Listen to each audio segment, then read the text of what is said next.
Merci. Bismillahirrahmanirrahim. Wassalatu wassalam ala ashrafil mursalin. Monsieur le directeur du FRAPSE, Monsieur le directeur de la recherche, mes chers collègues, Assalamu alaikum wa rahmatullahi ta'ala wa barakatuh. Je remercie encore une fois le FRAPSE de m'avoir donné cette opportunité de parler un peu de science et de ne plus parler de stratégie et de recherche.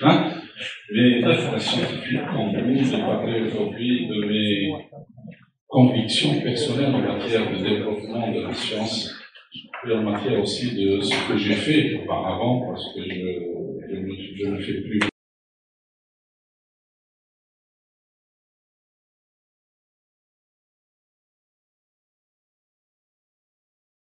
Je continue à faire un peu de recherche et surtout la régularisation de la recherche avec mon équipe. Vous voyez ici, ça a intégré des jeunes étudiants en communication qui espèrent faire des choses aussi professionnelles que ce qui se passe ailleurs. Et surtout la promotion de la science et la vulgarisation de la science, et surtout dans notre société. Notre société, il faut qu'elle passe aussi avoir une culture de la science, une culture du savoir et de la connaissance. Et aussi promouvoir la science dans toute la société. Aujourd'hui, je vais vous parler d'un projet que j'ai mené depuis des années, qui est un peu comment accélérer la découverte des matériaux. Pourquoi ce sujet? Parce que, vous savez, je suis parti du concept que la contrainte produit le progrès. Si une contrainte ne produit pas le progrès, la science n'a pas de rôle à jouer. La rôle est avant tout un outil pour justement lever les contraintes et faire progresser l'humanité. L'humanité a besoin de la science et du savoir pour pouvoir justement avoir une meilleure qualité de vie et un meilleur confort de la vie et avec moins de danger. Aujourd'hui, l'humanité, comme j'ai dit, est confrontée à beaucoup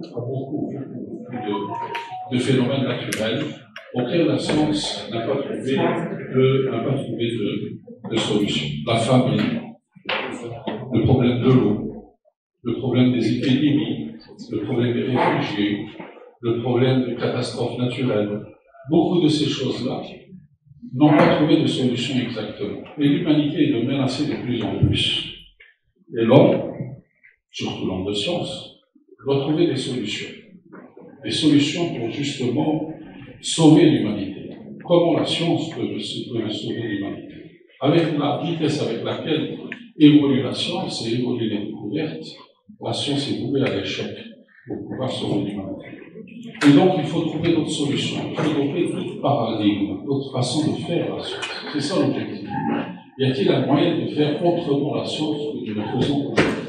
La deuxième des choses, c'est que nous n'avons pas appris des leçons, des catastrophes qu'il y a eu dans cette humanité. Beaucoup de catastrophes sont dues à l'homme, sont dues à des erreurs de la science et de la technologie.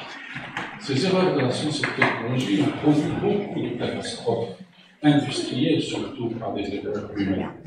Et donc, nous n'avons pas appris de ces expériences qui ont été amères pendant beaucoup de temps.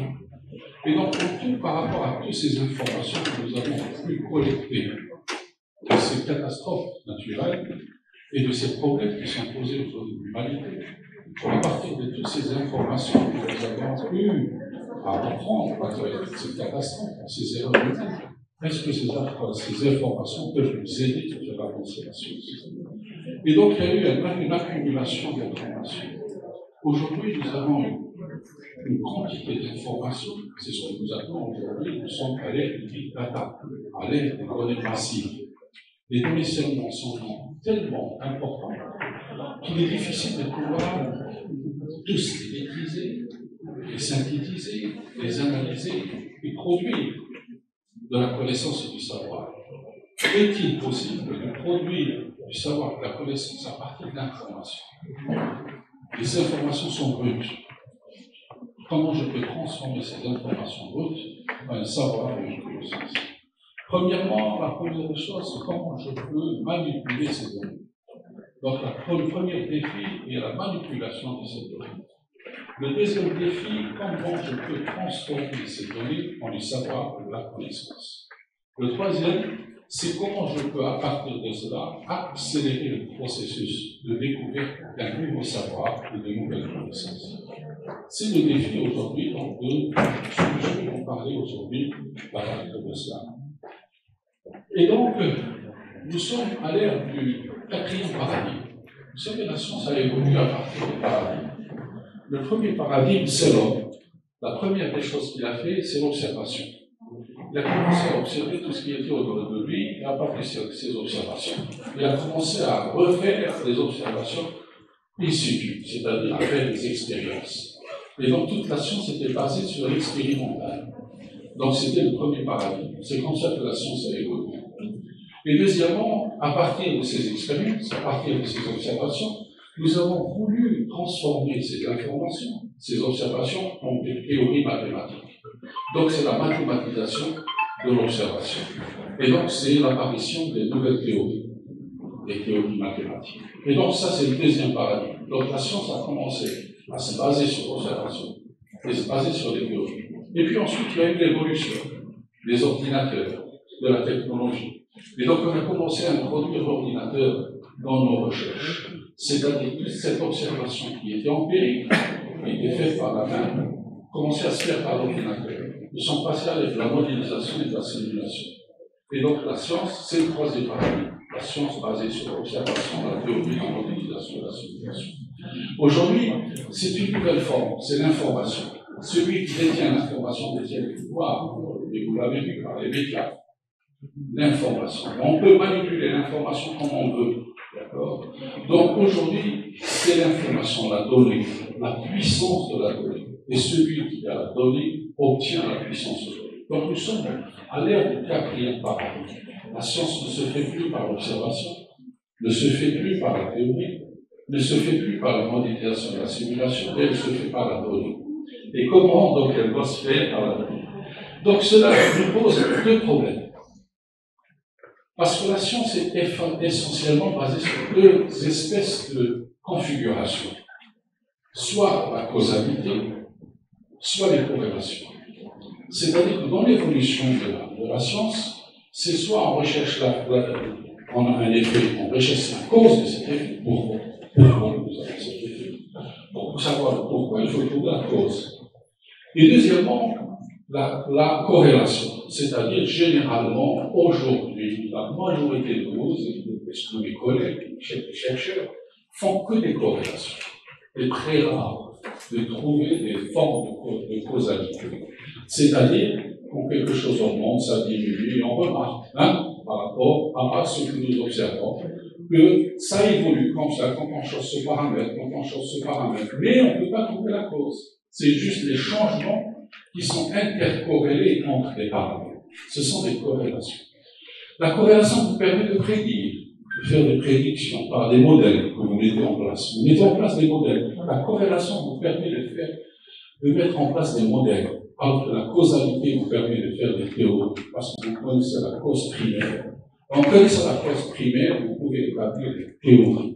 La théorie est basée sur des constantes fondamentales, alors que les modèles sont basés sur des paramètres que vous ajustez par rapport à des observations que vous faites. Et donc, il y a une grande différence. C'est pourquoi que la science n'évolue pas, parce que la science est en crise par rapport à des découvertes de nouvelles théories. On ne fait que des modèles, et les modèles sont parfois très limités par rapport à cela. Parce qu'en connaissant la cause, je peux découvrir le problème. Parce que quand, par exemple, vous cassez le poignet, le médecin, qu'est-ce qu'il va faire? Il va avoir des symptômes. Il va vous avez mal, vous avez de la fièvre, vous avez le poignet qui est enflé. Il va vous donner quoi? Un traitement pour vous soulager, pour enlever la douleur. Mais il n'a pas guéri votre poignet. Il faut faire un plâtre pour guérir. Parce que c'est ça la problématique. Donc on peut connaître les symptômes comme le pathologue le cause. Et c'est ça le véritable problème aujourd'hui de la science. Alors donc il y a aujourd'hui un véritable fossé qui s'est installé aujourd'hui entre une découverte au niveau du laboratoire et son industrialisation, sa mise sur le marché. Ça prend à peu près 12 ans pour qu'un produit qui est découvert dans un laboratoire pour qu'ils puissent être industrialisés et mis sur le marché. 18 ans, c'est à peu près la moyenne de mettre en place un nouveau médicament. Un nouveau médicament que vous trouvez aujourd'hui au laboratoire ne peut être sur le marché moyennement à peu près 18 années. Donc, quand on vous parle, par exemple, de nouveaux traitements émergents sur le cancer, qui ont été découverts au laboratoire, sachez que c'est peut-être dans 20 ans pour qu'ils puissent être réellement mis sur le marché. Parce que pourquoi? Parce qu'il y a tous ces effets de causes secondaires, d'effets secondaires qu'on ne maîtrise pas. On connaît les aspects de la molécule active, c'est-à-dire qu'elle fait des excessifs, mais on ne connaît pas qu'est-ce qu'elle va conduire par la suite en effet secondaire. Et c'est ça le grand problème. Et donc, comment réduire ce gap? L'homme a essayé, par exemple, quand on a eu le Covid, pour le développement des vaccins, on a brûlé toutes les étapes. Il fallait une urgence pour sauver l'humanité, trouver le vaccin. Et c'est que par la suite qu'on commence à découvrir les effets secondaires qu'on n'a pas pu prendre en considération, parce qu'on a brûlé les étapes, en fait. D'accord? On n'est pas sûr qu'il est à 100% efficace, ce vaccin, contre le Covid. C'est juste une expérience pour vous donner cette expérience. Alors, donc, ça veut dire que le manque d'informations aujourd'hui, c'est ça qui ralentit le développement de nouveaux matériaux. Donc, je rentre dans mon domaine qui est les matériaux. Pourquoi il n'y a pas de nouveaux matériaux révolutionnaires qui révolutionnent aujourd'hui notre humanité? Parce que justement, c'est le manque d'informations. Ou la non-maîtrise de la collecte de ces informations. Alors, donc, ça veut dire que nous devons chercher. Et puis, quelle est notre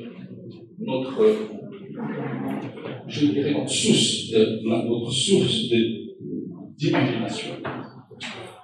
C'est à cet effet qu'au en 2006, avec des collègues américains, nous avons décidé de mettre en place une nouvelle forme de découverte, une nouvelle forme de recherche de paradigme, que nous avons appelé le génome des matériaux.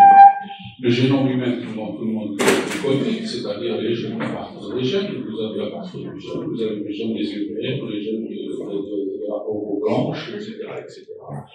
Et donc les gènes, c'est l'ADN. Donc c'est l'un d'ADN, tous ces 4 éléments de l'ADN qui font que leur agencement produit une série de caractéristiques. Et donc nous avons dit pour les matériaux, les gènes, ce sont les éléments du tableau périodique de Mendeleïev. Et à partir des éléments du tableau périodique de Mendeleïev, est-ce que je peux découvrir des matériaux sans faire d'expérience, sans faire de théorie, mais sans faire de modélisation des sciences, sur la base de l'information? Est-ce que sur la base de l'information, je peux produire de nouveaux matériaux? C'est ça le défi. Est-ce possible? À l'époque, c'était l'idée. Et donc, ça a avancé, ça a pris beaucoup de ceci. Pourquoi? Je vais vous dire pourquoi notre connaissance est très faible. Si je prends le tableau périodique de Mendeleïev, si je fais des binaires, je combine 2 éléments, d'accord? Je sais que pour binaire, à peu près, nous sommes expérimentalement, on est à peu près à 4000 configurations que nous avons fait. Nous connaissons à peu près 70% des mélanges binaires. Quand on passe au ternaire, vous mettez 3 éléments ensemble, on connaît que 5% de ce qui peut exister. Mais quand vous passez à 4 éléments, c'est moins de 1% que nous connaissons. Ça veut dire qu'il y a 99% d'éléments, d'accord? Aujourd'hui, nous sommes à 4 millions. Ça veut dire qu'il y a 99% de 4 millions d'éléments nouveaux que nous pouvons découvrir, mais que nous n'arrivons pas à les découvrir par l'expérience ou par la théorie. Et donc, comment faut-il accélérer donc, cette production de nouveaux matériaux? Parce qu'un bon matériau que vous utilisez dans l'industrie, c'est au moins 4 éléments ensemble. C'est impossible de trouver un élément dans l'industrie qui a moins de 3 éléments que vous utilisez. Moi, je parle, nous sommes dans la partie matériaux industriels. Je ne suis pas chimiste, donc je ne peux pas parler des chimistes. Donc ça, c'est tous les travaux que nous avons faits auparavant pour pouvoir faire ceci.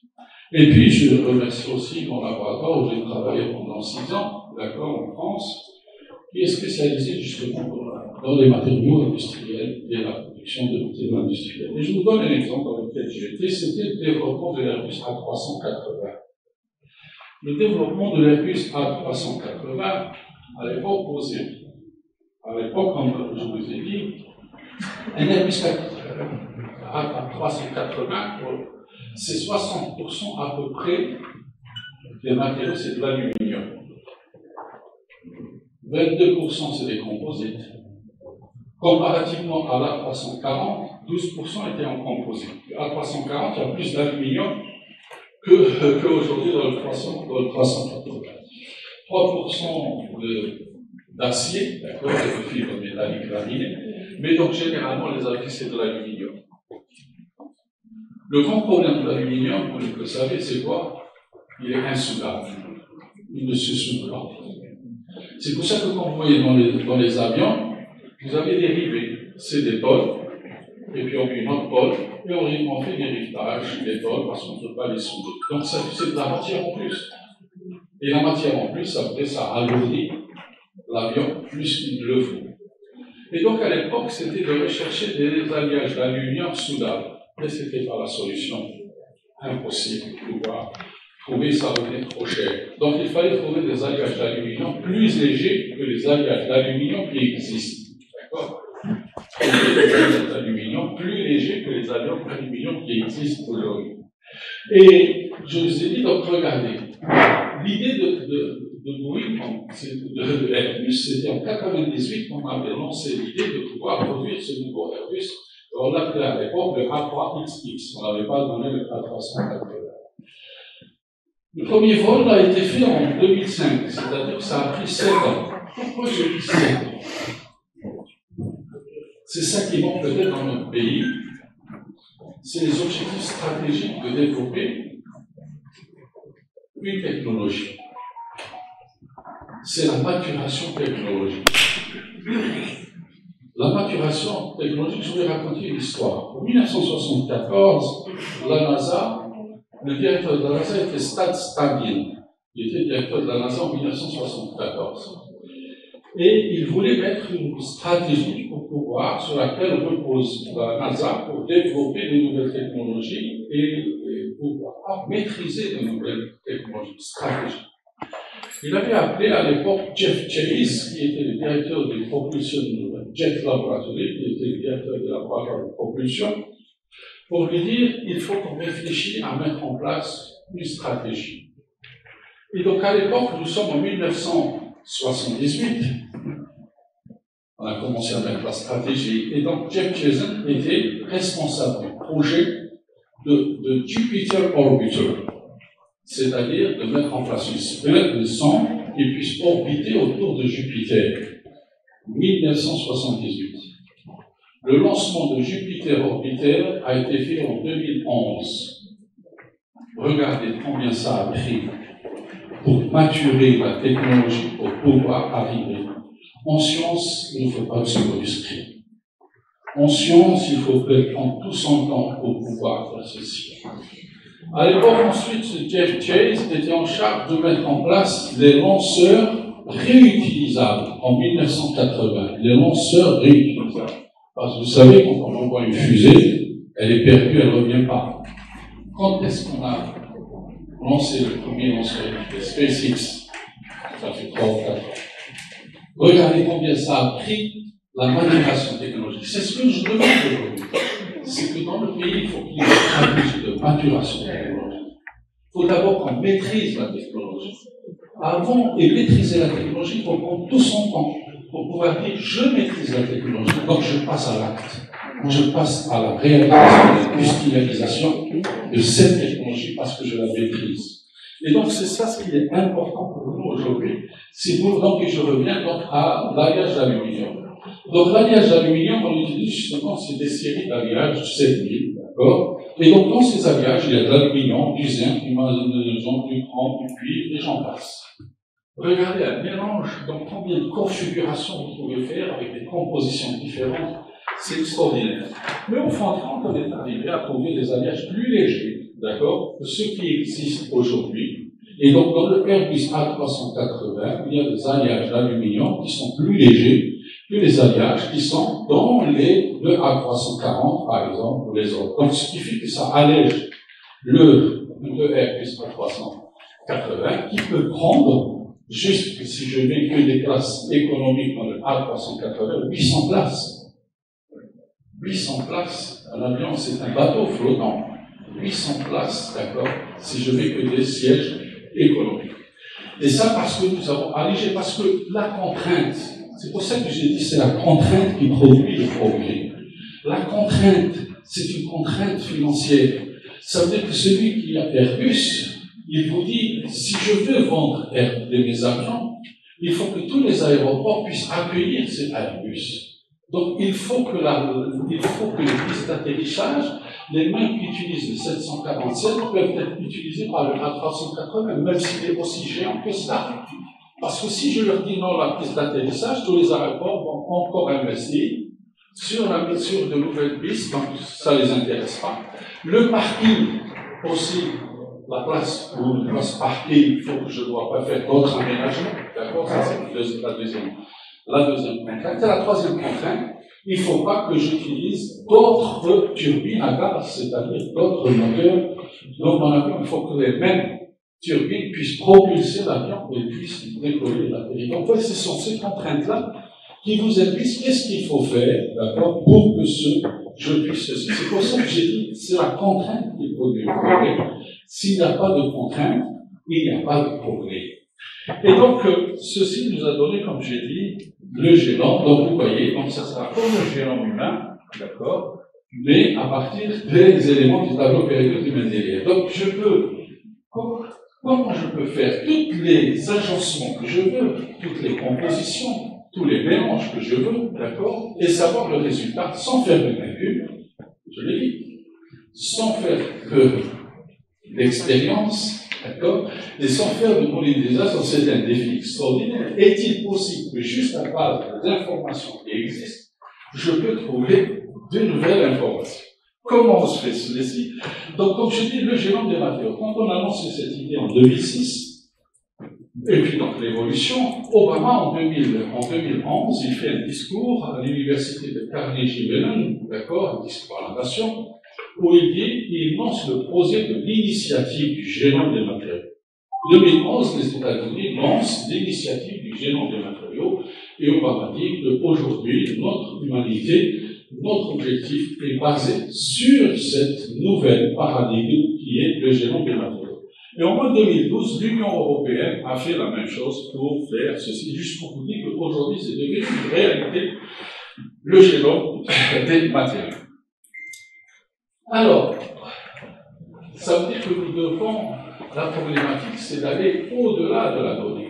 Comment je peux aller au-delà de la donnée? Il me reste combien de temps pour que je puisse savoir, Monsieur le Président, comme ça, parce que c'est assez long, donc c'est... Hein? Presque 15 minutes. 15 minutes, ça va. Et donc, j'ai dit, qu'est-ce qu'il faut faire? D'abord, collecter la donnée. La première phase, qui est la phase la plus cruciale, c'est collecter le maximum de données. Autant de données que vous avez. Ça veut dire que chaque élément du tableau périodique de Mendeleïev, il faut collecter le maximum de données, d'informations sur ces éléments-là. C'est la première des choses. Ça, si vous connaissez toutes les binaires qui existent, les compositions, toutes ces informations, il faut toute l'information qui existe sur les matériaux ont été synthétisées, ou modélisées, d'accord? Et ça, c'est des milliards et des milliards d'informations. Ça, c'est la première chose qu'il faut faire, la collecte d'informations. La deuxième chose, d'accord, c'est l'agencement de cette information. Comment je peux agencer cette information pour dire que cette information est intéressante, cette autre information n'est pas intéressante. Donc, l'agencement. Ensuite, dans cet agencement d'informations, je vais chercher à trouver des corrélations. J'ai dit tout à l'heure des corrélations entre ces informations. Est-ce qu'il y a des corrélations et des relations entre ces informations? À partir de ces corrélations et de ces informations, est-ce que je peux aller au-delà de ces informations pour pouvoir découvrir de nouvelles informations? Et ça, c'est pas évident qu'un homme tout seul peut le faire. Alors, je reviens à la conception d'un matériau. La conception d'un matériau peut se faire de deux façons différentes. vous avez deux lignes de résolution dans la conception d'un matériau. Tout élément nouveau, que ce soit en chimie, que ce soit n'importe où. Vous avez deux lignes de résolution. Ce que nous appelons la ligne de production ou la ligne de conception, de résolution. Donc nous avons une ligne de production et une ligne de résolution. Qu'est-ce que ça veut dire une ligne de résolution? Une ligne de résolution part d'un besoin. J'ai un besoin, l'industrie a un besoin. Et le besoin, c'est quoi? Un matériau, qu'est-ce qu'on cherche par rapport à... On cherche deux choses dans un matériau. Ses caractéristiques et sa fonctionnalité. Quelles sont ses caractéristiques ou où il peut être utilisé ce matériau? C'est-à-dire la caractéristique et la fonctionnalité sont les deux choses que je cherche dans un matériau. Donc les besoins sont définis par rapport à quelle propriété je cherche et pour quelle utilisation je cherche ce matériau. Donc en fonction de cela, du besoin, comme j'ai dit, c'est le besoin, d'accord, je vais essayer de trouver le nouveau matériau. Donc à partir de cela, donc je cherche la fonction, le besoin, je cherche la fonctionnalité. Ensuite, la fonctionnalité, je cherche les propriétés. Et ensuite, je cherche à partir des matériaux qui existent aujourd'hui, d'accord, je cherche à trouver de nouveaux matériaux en faisant la structure, en jouant sur la structure, l'organisation de ces éléments dans une structure, si c'est du cristallin. Une structure. Ensuite, à partir de la structure, je choisis une structure, je peux changer les éléments dans cette structure. Cubique centré, je mets des éléments, quels sont les éléments que je mets dans une structure cubique centrée, etc., etc. Et donc ça va me donner la ligne de résolution. Et en fonction donc du besoin et de fonction, je vais trouver quelle est la structure qui peut avoir ses propriétés, quelles sont les attentes qu'ils peuvent avoir. Ça, Et puis, la ligne de production, c'est la deuxième chose, c'est-à-dire, connaissant cette structure que j'ai définie, d'accord, je fais le chemin inverse. C'est-à-dire que je vais à la ligne de production. Ça veut dire que je l'ai imaginé au point de vue conception. Maintenant, si je passe à la phase expérimentale, c'est-à-dire que je conçois, je synthétise, d'accord, et je vois est-ce que réellement ça me donne ses propriétés et ses fonctionnalités. Donc tout marche de cette façon. Ligne de résolution, ligne de production, pour pouvoir être sûr que l'approche que j'ai mise est l'approche la plus adéquate. Et donc tout se passe en fait dans notre géant des matériaux, c'est dans cette phase propriété, structure, composition. Propriété, structure, composition. Et donc, dans cette phase, les informations que je collecte, que j'ai collectées, je vais collecter des informations sur les propriétés, des informations sur les structures et des informations sur les éléments de la propriété de l'intérieur. En partant de ces informations, je vais chercher est-ce qu'il y a des régularités? Est-ce qu'il y a des relations entre eux, en toutes ces informations? Donc, je vais chercher des régularités. Donc, à partir de ces régularités, je vais essayer de pouvoir construire du nouveau savoir. Donc, il y a trois approches par rapport à ça. Il y a ce qu'on appelle des approches data-driven approach, c'est-à-dire des approches basées sur les données. Modeling driven approach, c'est-à-dire une fois que vous avez développé ces régularités, est-ce que je peux les reproduire par de la modélisation? Et puis, vous avez les deux, vous combinez les données avec de la modélisation pour pouvoir faire ceci. Donc vous avez les trois approches. Donc je ne vais pas rentrer dans ces aspects-là, donc comment je fais. Ça, c'est un jour on pourra peut-être rentrer sur les détails, comment on fait pour pouvoir produire ces régularités pour avoir ce qui se passe. C'est pas ça. Alors, comment je peux faire ça? Donc c'est ça, vous me dites comment je vais pouvoir faire ça. Et donc ça a permis de développer toute une branche qui s'appelle Materials Informatics, l'informatique des matériaux.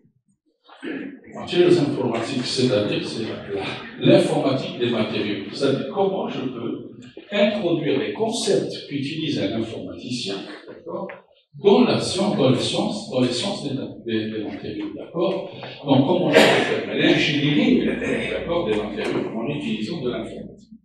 Et ceci, c'est-à-dire que vous avez beaucoup de propriétés mathématiques et informatiques que vous devez rechercher. Alors, donc, tout d'abord, il faut que la machine commence à réfléchir comme vous. Donc, la première étape, c'est de développer une machine qui puisse réfléchir comme vous. Donc, une machine qui puisse réfléchir en vous, ça veut dire que c'est la machine qui va faire le travail en vous. Pourquoi? Parce que votre cerveau ne peut pas contenir des données massives. Impossible que vous pouvez gérer ces données massives dans votre tête. Toutes ces informations qui existent aujourd'hui sur les matériaux. Il n'y a qu'une machine qui peut les manipuler. Et donc, la première des choses, c'est de pouvoir trouver une machine qui va commencer. Donc, il faut faire apprendre à la machine le même langage que votre langage que vous utilisez. Donc, on va faire du machine learning, ce qu'on appelle de l'apprentissage. On le fait aujourd'hui, les informaticiens utilisent l'apprentissage, d'accord, de machine learning pour faire des algorithmes. Et donc, nous allons développer une machine, d'accord, pour pouvoir faire du machine learning. Donc, on va lui apprendre le langage qu'on utilise, nous, dans les sciences des matériaux. Le langage propre à nous, en tant que sciences des matériaux. Un chimiste fera la même chose, il va lui apprendre le langage qu'on utilise le chimiste, d'accord, dans l'analyse, etc. Donc, tout ce travail, c'est de pouvoir faire.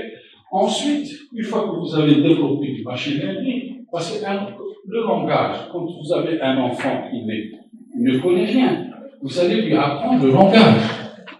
C'est ça le principe, le langage. Quel est le langage? Il va commencer à lui dire des mots, ensuite, une fois qu'il comprend un peu le nom, il va commencer à construire des phrases. Et donc, construire des phrases, on passe au deep learning. L'apprentissage profond. Le deep learning, c'est-à-dire on va lui apprendre la grammaire. Donc la machine va commencer elle-même à produire du langage, à produire des phrases, à produire des mots, à produire du sens à des phrases qu'elle fait. Mais nous, donc on va lui apprendre tout ce qui est relié en sciences des matériaux, d'accord, à la notion des matériaux. Donc on va faire du deep learning. Alors, parce que pourquoi? Parce qu'une machine, un enfant, on lui apprend le langage, et qu'est-ce qu'on lui apprend en deuxième chose? Le raisonnement. À raisonner, à savoir ce qui est bon, ce qui est pas bon, ce qu'il doit faire quand il est là, qu'est-ce qu'il peut faire ici. Donc, il faut qu'on apprenne à la machine à raisonner.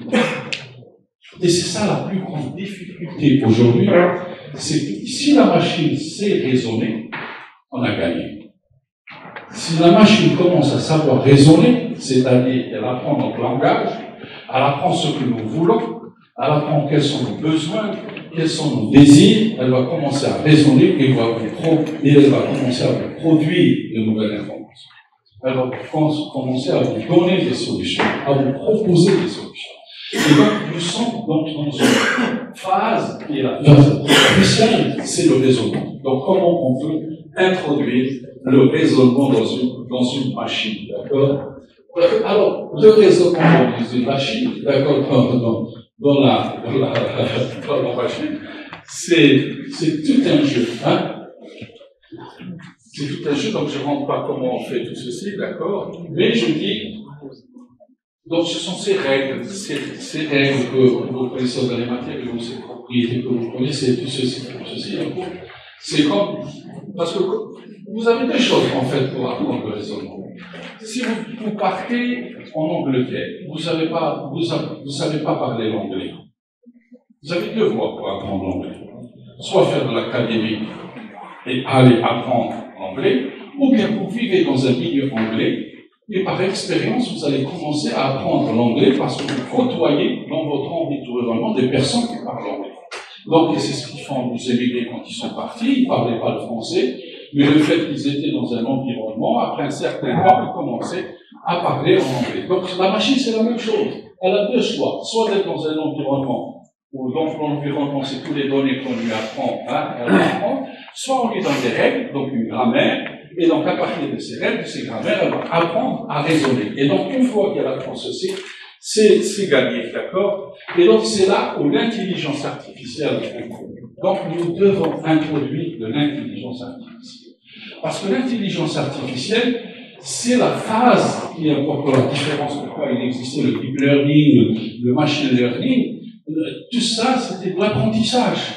Et l'intelligence artificielle, c'est l'introduction du raisonnement.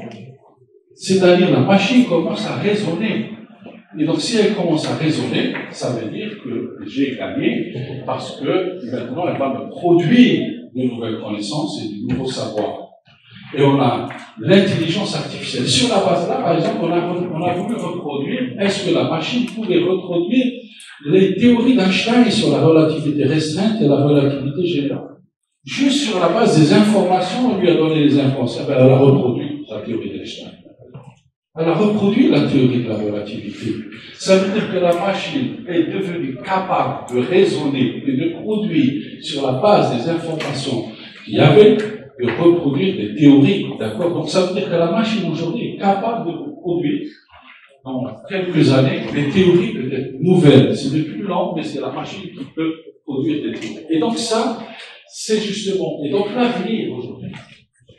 Donc pour pouvoir arriver à cela, c'est qu'aujourd'hui, vous avez deux contraintes. Vous allez manipuler les informations. Donc il y a un problème de mémoire qui est posé. Il faut avoir des mémoires gigantesques pour pouvoir stocker toutes ces informations. Et la deuxième chose, pour être rapide, il faut des ordinateurs les plus rapides possibles. D'accord? Parce qu'un calcul comme ça, pour pouvoir arriver à une solution comme ça de raisonnement, ça peut vous prendre un mois de calcul. C'est pas intéressant si je veux accélérer la production de nouveaux matériaux. Donc la science, c'est de découvrir de nouveaux ordinateurs qui puissent augmenter la vitesse. Et là, aujourd'hui, avec la loi de Moore, nous sommes arrivés à la limite de ce que la mécanique classique, d'accord, le relativiste peut produire comme limite de vitesse des ordinateurs. On ne peut plus aller au-delà de la limite, d'accord, parce qu'il y a un problème d'intégration. Plus on intègre des microprocesseurs dans une surface, d'accord, plus il y a la miniaturisation, et plus il y a de la miniaturisation, plus les effets quantiques apparaissent. Et donc, si les effets quantiques apparaissent, nous sommes limités par les ordinateurs classiques. Il faut passer à de nouveaux types d'ordinateurs, donc nous passons aux ordinateurs quantiques. Donc, la solution que dans demain, nous pourrons produire de nouveaux matériaux, d'accord, à l'appel, d'accord, ça sera quand les ordinateurs quantiques seront commercialisés. Et donc, il y a eu ce défi de lancer des ordinateurs quantiques. Parce que pourquoi? Parce que généralement, toutes les productions des matériaux, d'accord, et ça, c'est une utopie, le prix Nobel justement de physique en 2020 a été donné à un physicien par rapport, parce qu'il a introduit un concept extraordinairement, je dirais, magnifique pour l'humanité. Pourquoi? Parce que quand vous faites une structure cristalline, je vais prendre un modèle très simple, une structure cristalline. Tout ce que votre raisonnement, c'est un raisonnement dans l'espace. C'est-à-dire qu'il y a une périodicité de la structure cristalline dans la direction X, dans la direction Y, dans la direction Z. Mais est-ce que vous avez pensé qu'un jour, est-ce qu'il y a une périodicité dans le temps? Périodicité dans le temps. Est-ce que je peux avoir une structure cristalline qui est périodique dans le temps? Ça veut dire que la notion que vous avez enseignée à vos étudiants sur la cristallographie par rapport à des structures cristallines qui sont dépendantes que de l'espace. Eh bien, ce prix Nobel a dit que les structures cristallines peuvent aussi avoir une dimension temporelle. Et c'est comme ça qu'il a créé les cristaux temporels. La première production de cristaux temporels a été faite par ce prix Nobel, d'accord?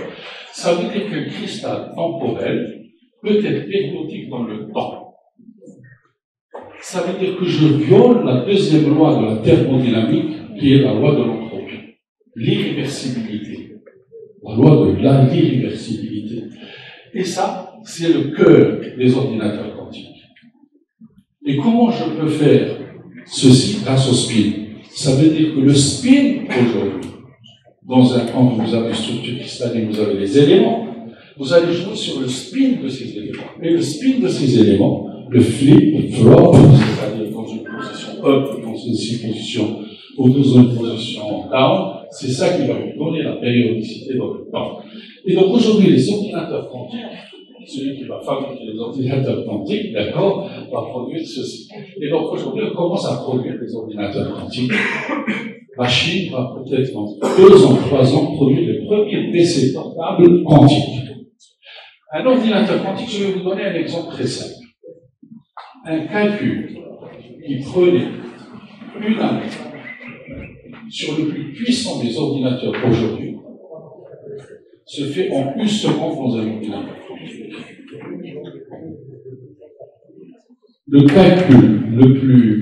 L'ordinateur le plus puissant aujourd'hui sur un calcul qui peut prendre une année, il se fait en une seconde. Et là, c'est toute l'informatique, c'est une nouvelle informatique. Tout ce que vous avez appris en informatique classique, plus études. C'est pour ça que je dis, pour les générations à venir, si je veux devenir informaticien, parce que dans 20 ans, ce n'est plus les ordinateurs que nous connaissons, c'est les ordinateurs quantiques. Il faut se mettre déjà à être des ingénieurs. J'ai vu aujourd'hui, par exemple, les États-Unis ont lancé un avis d'appel d'ordre pour le recrutement de 50 000 ingénieurs en informatique quantique. C'est-à-dire qu'aujourd'hui, ça va devenir de plus en plus demandé par rapport à cela. Et donc, si je dis, donc vous avez deux voies, soit lier la mécanique quantique à l'intelligence artificielle, soit relier l'intelligence artificielle à la mécanique quantique. C'est deux voies qui sont complètement différentes.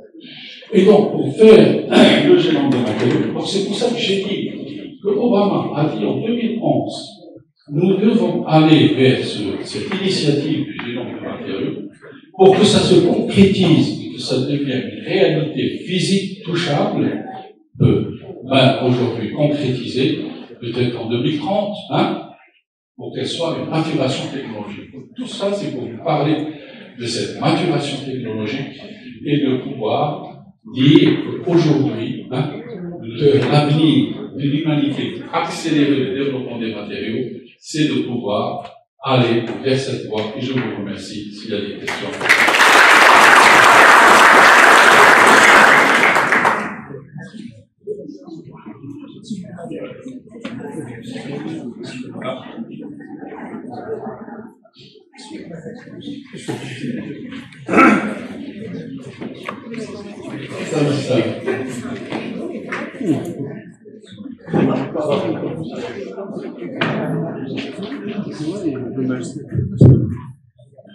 Merci, professeur Awad, pour votre présentation sur le génome des matériaux. Maintenant, vous avez le temps de faire des conférences. Moi aussi, j'ai le temps maintenant de poser des questions, parce que je ne fais plus d'administration. Donc, on a tous les deux le temps. Donc, il y a un volet que j'aurais aimé le voir dans votre présentation. Tout d'abord, concernant le riffage des alliages d'aluminium, qu'on appelle des alliages d'aluminium à haute résistance ou bien des alliages d'aluminium à déficience moléculaire. C'est vrai que le riffage est un problème, mais tant mieux que dans la nature, parfois le problème, c'est un avantage. C'est un problème de poids, mais je pense que ça facilite beaucoup la maintenance au niveau de tout ce qui est changement, tout ce qui est body skins ou bien tout ce qui est fuselage à l'intérieur. Donc ça permet de gagner du temps, un rivetage, donc ça permet d'enlever une structure et de remettre une autre structure qui n'est pas endommagée. Ce que je voulais voir dans votre présentation, c'est vrai, le génome des matériaux, la combinaison, l'intelligence artificielle. Mais sachez, professeur Aouarag, que même si je vous donne les meilleures compositions chimiques, je vous donne les compositions chimiques chiffrées, vous n'arriverez jamais à faire la soupe de grand-mère. Ça veut dire, je vous donne les ingrédients, je vous donne les compositions à des millièmes près, mais vous n'arriverez jamais à avoir le goût de la soupe de grand-mère. Je m'explique. Vous étiez à l'étage supérieur à l'ETUBM, nous étions à l'étage inférieur. Nous faisions de l'expérimental. Ça veut dire il faut aussi prendre en considération les procédés d'élaboration et les procédés de fabrication qui nécessitent beaucoup de moyens et qui nécessitent aussi beaucoup de combinaisons. Donc, vous avez les alliages à haute résistance, la série 7000, la série 2000, la série 5000. Mais par quoi va-t-on commencer? par l'aluminium, par le zinc, par le magnésium, par quoi va-t-on commencer? Et tout ça, c'est des combinaisons. Donc, je pense que il faut aussi introduire la notion de procédé d'élaboration et procédé de fabrication. Je vous remercie. Oui, mais je n'ai pas parlé de ça, tu connais bien. Hein? Tu connais bien, c'est tout à fait normal que... parce que j'ai dit, il y a une ligne de résolution que nous faisons. Hein? Il y a la ligne de production que vous faites vous. La ligne de production, c'est d'abord corriger toutes ces erreurs par des méthodes d'élaboration, des méthodes qui sont importantes. Je n'ai pas parlé de cela parce que dans les alliages d'aluminium, c'est pas juste la combinaison, composition qui joue un rôle, mais c'est tous les traitements thermiques que va subir cet élément, c'est-à-dire les traitements thermiques et thermomécaniques que va subir ceci. Je suis pas rentré dans ces détails, mais je vous donne juste un exemple du génome matériaux qui a pris aujourd'hui. Donc, le chercheur a eu le prix du président des États-Unis, le prix de l'Académie des sciences des États-Unis pour le développement des batteries de lithium. Les batteries de lithium que vous connaissez aujourd'hui, ça a été commencé quand nous avons lancé le projet en 2006, d'accord, sur le projet des génomes du matériau, et GEDER, c'est lui qui était en charge, d'accord, pour produire ces batteries de lithium. Et aujourd'hui, les batteries de lithium, c'est devenu une réalité, d'accord. Une réalité, c'est pour vous dire que la ligne de résolution était là. Mais la ligne de production, c'est ça c'est le deuxième challenge, la ligne de production. C'est pour ça que la ligne de production, c'est tous ces expérimentateurs, tous ces gens du laboratoire dont on a besoin et qui sont indispensables. Mais déjà, je lui donne la voie. Parce que généralement, quelqu'un qui est dans un laboratoire qui fait de l'expérience, généralement, il faut le dire, on est passé par là. Dans les matériaux en chimie, c'est des recettes de cuisine. Ça veut dire que c'est des corrélations. Qu'est-ce que je dis, une recette de cuisine? C'est des corrélations. Quand j'ajoute ça, je sais que ça évolue comme ça. Quand j'ajoute ça, ça évolue comme ça. Mais je ne suis pas certain du résultat. Donc, je change et je vois qu'est-ce que j'obtiens. Donc, mais pour changer, pour ne pas perdre du temps et accélérer les matériaux, je vous donne la voie. Et à partir de cette voie, faites en sorte de réaliser cette voie par la voie expérimentale. Ça peut donner, comme ça ne peut pas donner, mais ça vous donne au moins la voie de le faire. Et quand c'est pour ça que je dis, plus vous allez avoir de l'information, plus vous allez compiler cette information, plus la voie va devenir de plus en plus fine pour pouvoir aller au résultat. Je vous ai pas, il y a des multitudes dernièrement, et je vous dis, c'est, juste pour, si j'ai eu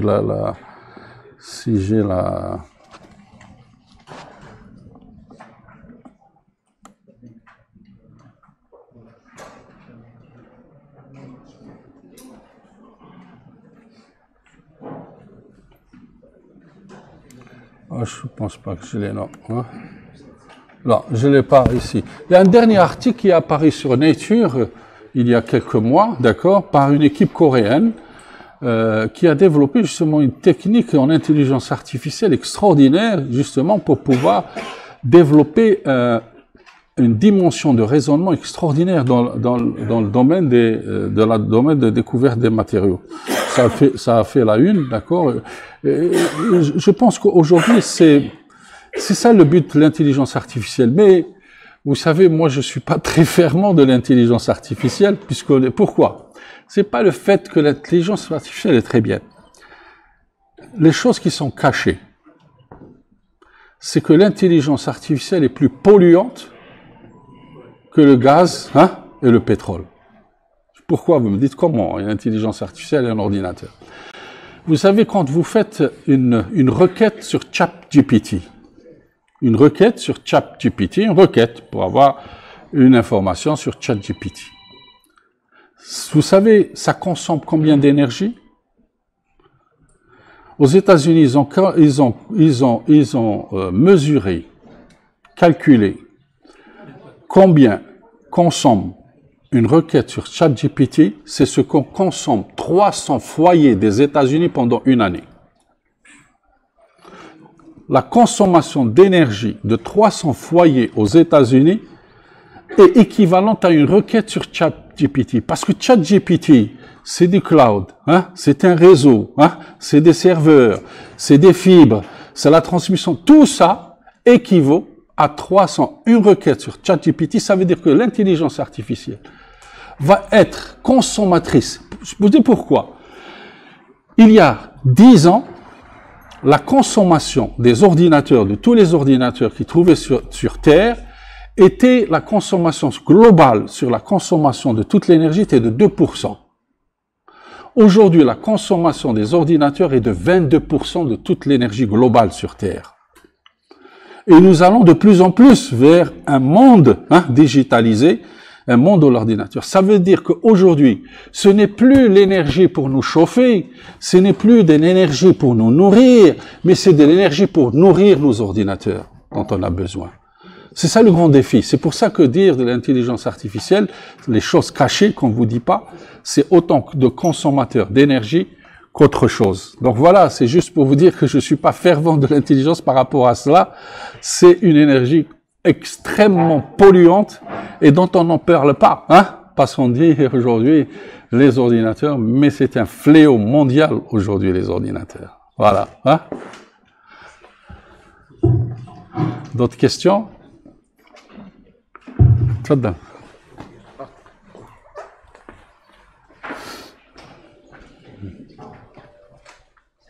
Je me présente. En même temps.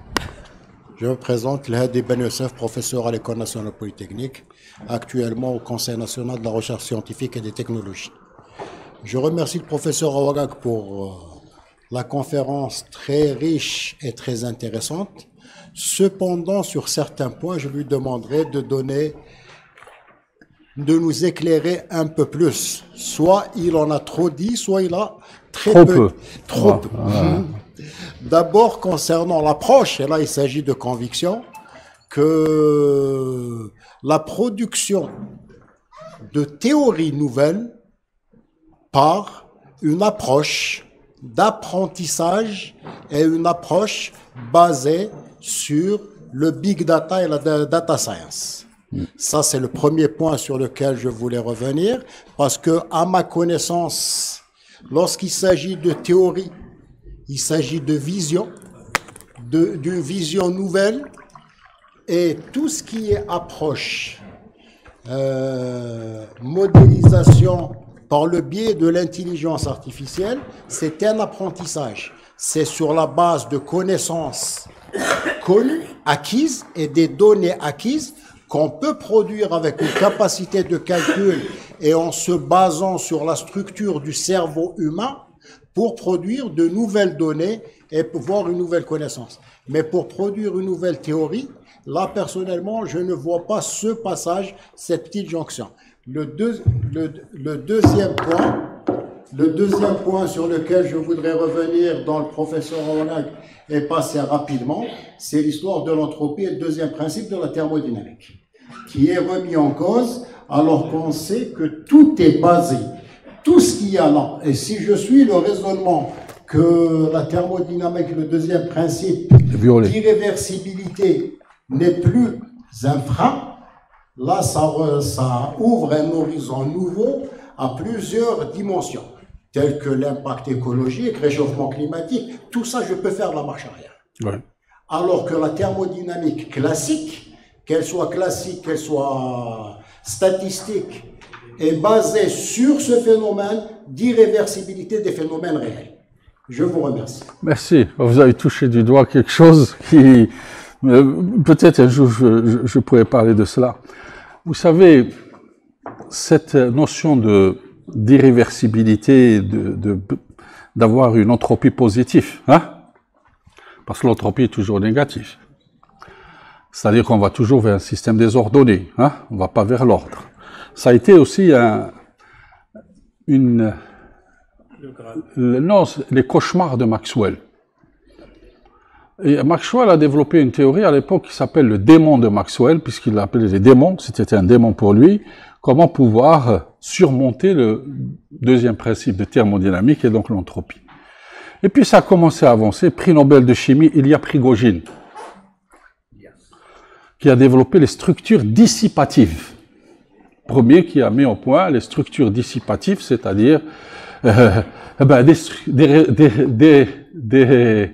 des réactions chimiques, d'accord, dans des situations qui pouvaient produire de l'énergie et non pas absorber de l'énergie. Nous sommes donc dans une situation, d'accord, de violation du deuxième principe de thermodynamique. Et c'est pour ça qu'il a eu le prix Nobel. C'est une réalité. Les structures dissipatives, aujourd'hui, en chimie, c'est une réalité. Et il y a eu le prix Nobel de chimie pour ça, il y a Prigogine. Il faut lire son livre, il est extraordinaire. Je trouvais, il a écrit un livre qui peut être accessible par tout le monde, d'accord. Et puis, ça a évolué. Ça a évolué jusqu'à ce que Landauer, qui était un ingénieur chez IBM, qui développait les circuits intégrés à l'époque, donc qui développe les circuits intégrés pour toutes les applications électroniques, commençait à réfléchir, donc à mesurer quelle est la quantité d'énergie perdue par un microprocesseur quand j'utilise ce microprocesseur. Et donc il l'a calculé en utilisant les équations de Boltzmann, etc. Et donc, il a relié cette quantité, parce que l'équation de Boltzmann, d'accord, c'est l'équation qui va vous permettre de mesurer le désordre, parce que le désordre se mesure, d'accord, se mesure par l'équation de Boltzmann. Et l'information se mesure de la même façon que l'équation de Boltzmann, d'accord, qui est l'équation de Shannon. Donc, l'équation de Shannon, c'est pour ça qu'on peut mesurer l'information, et la mesure de l'information, c'est le bit. Donc, quand vous dites qu'une mémoire elle a 50 gigabits, ça veut dire qu'elle peut contenir tant d'informations. C'est la mesure de l'information. Et donc, à partir de cela, donc Landauer a réfléchi, d'accord, à est-ce que je peux mes circuits intégrés, parce que un ordinateur, c'est que quoi? Pourquoi il chauffe? Parce qu'il y a du transfert d'informations. Il y a de l'énergie qui permet ce transfert d'informations. Et donc, il a développé ce que nous appelons aujourd'hui et qui commence à se développer, c'est ce qu'on appelle du reverse computing, le calcul inverse.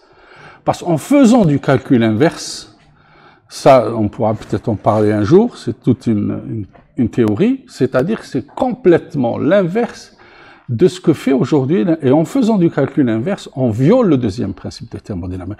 Et donc, on a pu aujourd'hui violer le principe de la thermodynamique, le deuxième principe de la thermodynamique, dans beaucoup de cas aujourd'hui, et essentiellement en mécanique quantique, dans l'infiniment petit, d'accord? En mécanique quantique, nous arrivons facilement à violer le deuxième principe de thermodynamique. Il y a des structures qui évoluent vers le désordre, et puis elles reviennent vers l'ordre.